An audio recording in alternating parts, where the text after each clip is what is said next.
सुस्वागतम पिला माने तुम्हें माने समस्ते भलरे अछ तो। अच्छा, धन्यवाद। जहा हो तुम्हें समस्ते भलरे अछ। अच्छा पिला माने तुमको गप शुणा को किपरि लगे? भल लगे? तुम समस्त को भल लगे? तेबे मु तुम मानकु गपटीए कहूची, तुम्हें माने ताकू मन दे शुण। गपटीर ना है एकता ही बल। एक गाँव रे एक वृद्ध पिता और तांकर 4 पुओ रहुथिले। पुओ माने सर्वदा कलह करुथिले। पिता सेमानंकु एकाठी रहिबाकु बुझाइले, किंतु सेमाने सुनिले नहीं।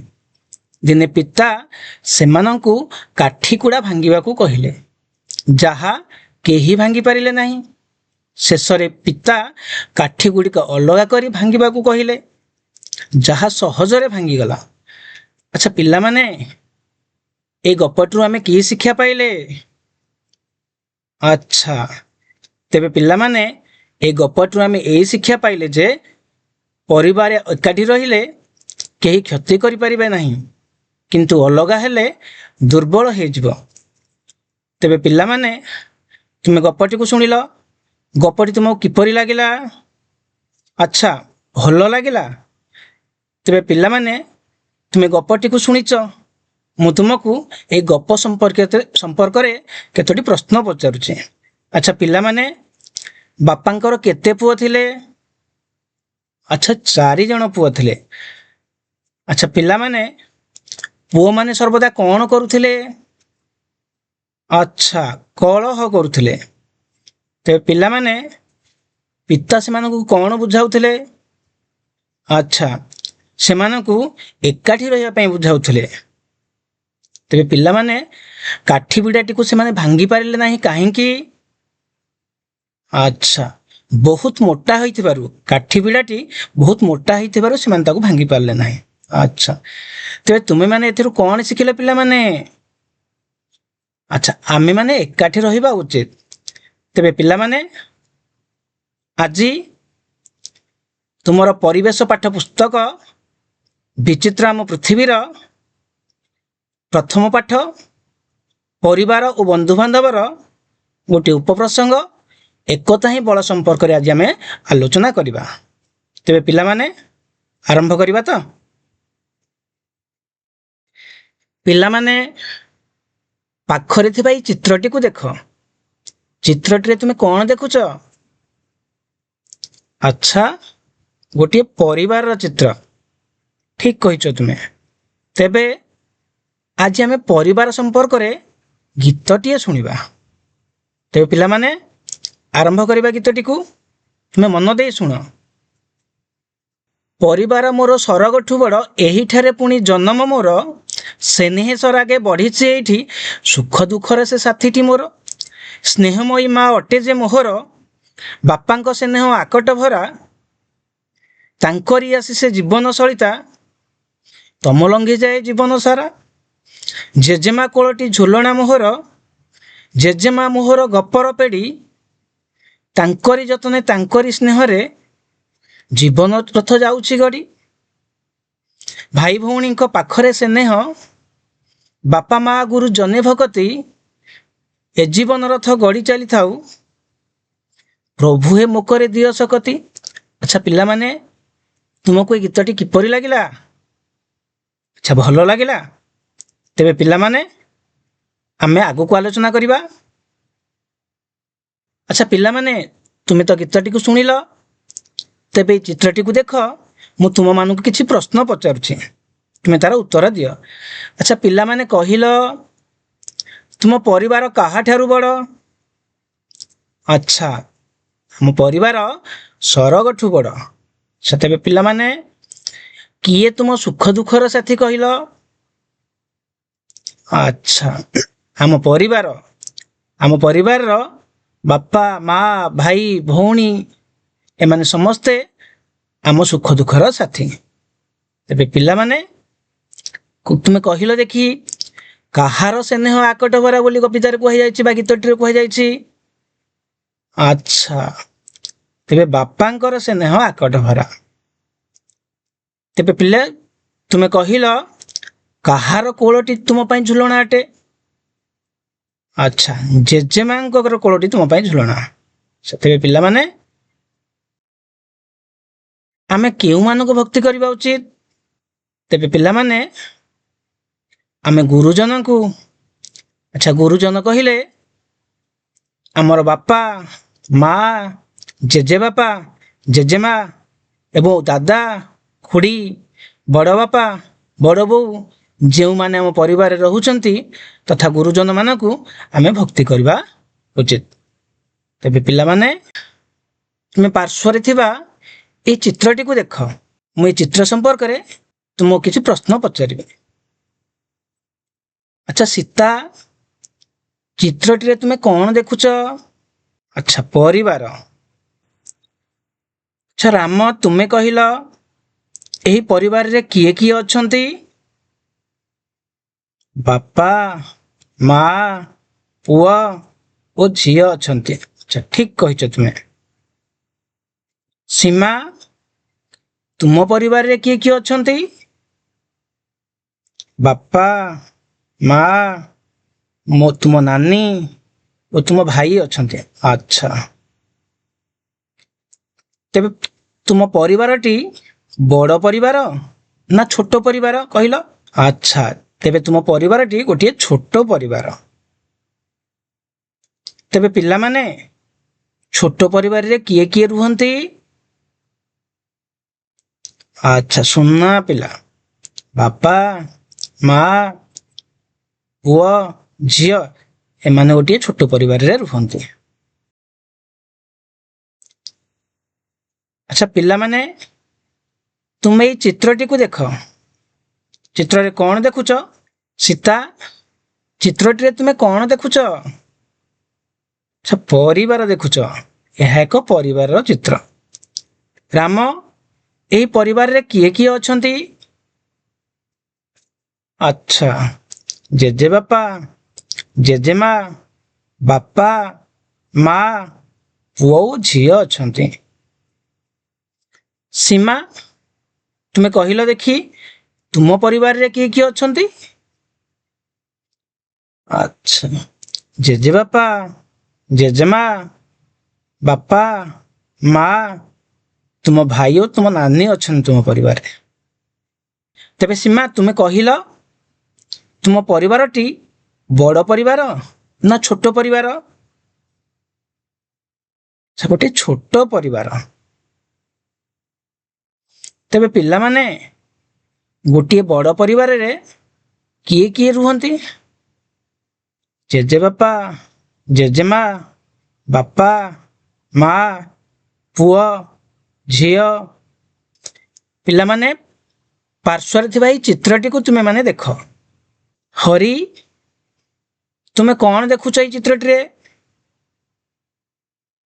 ଗୋଟିଏ ପରିବାରର ଚିତ୍ର ଦେଖୁଛ। ଆଚ୍ଛା,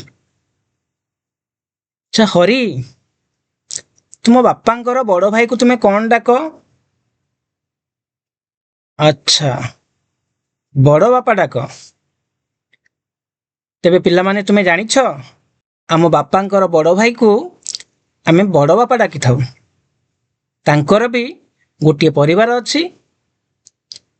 ସେ ପରିବାରରେ ଆମର ବଡ଼ ବାପା, ବଡ଼ ବୋଉ, ସେମାନଙ୍କର ପୁଅ ଝିଅ ତଥା ସେମାନେ ଆମର ଭାଇ ଭଉଣୀ। ଏବଂ ଏ ବଡ଼ ବାପାଙ୍କର ପରିବାର ମଧ୍ୟ ଆମ ପରିବାରର ଗୋଟିଏ ଅଂଶ। ପିଲାମାନେ ସେମାନେ ତୁମ ପରିବାରର ଅଂଶ କି? ଆଚ୍ଛା ହଁ, ଆଚ୍ଛା ନା। ତୁମ ଘରେ ବଡ଼ ବାପାଙ୍କର ଭୂମିକା କ'ଣ? ପିଲାମାନେ ଆମର ବଡ଼ ବାପା ଘରର ସମସ୍ତ ଲୋକଙ୍କର କଥା ବୁଝନ୍ତି।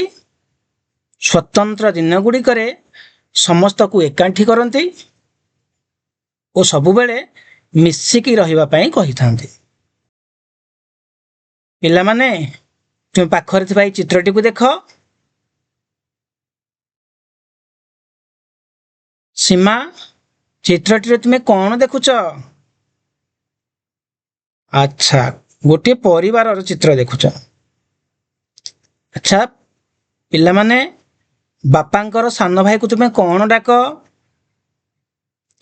ଆଚ୍ଛା ଦାଦା ଡାକ। ତେବେ ତୁମେ ଜାଣିଛ ପିଲାମାନେ, ଆମ ଦାଦାଙ୍କର ମଧ୍ୟ ଗୋଟିଏ ପରିବାର ଅଛି। ଦାଦା ତାଙ୍କ ସ୍ତ୍ରୀଙ୍କୁ ଆମେ ଖୁଡ଼ି ଡାକିଥାଉ ଏବଂ ତାଙ୍କର ପିଲାମାନେ ମଧ୍ୟ ଆମର ଭାଇ ଭଉଣୀ ଅଟନ୍ତି। ତୁମ ପରିବାରରେ ଦାଦା ଖୁଡ଼ି ଅଛନ୍ତି କି? ଆଚ୍ଛା ହଁ, ତୁମ ପରିବାରରେ ଅଛନ୍ତି। ଆଚ୍ଛା ତୁମ ପରିବାରରେ ନାହାନ୍ତି?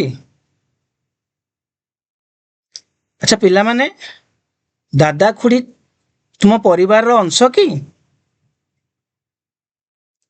ଆଚ୍ଛା ତୁମ ପରିବାରର ଅଂଶ।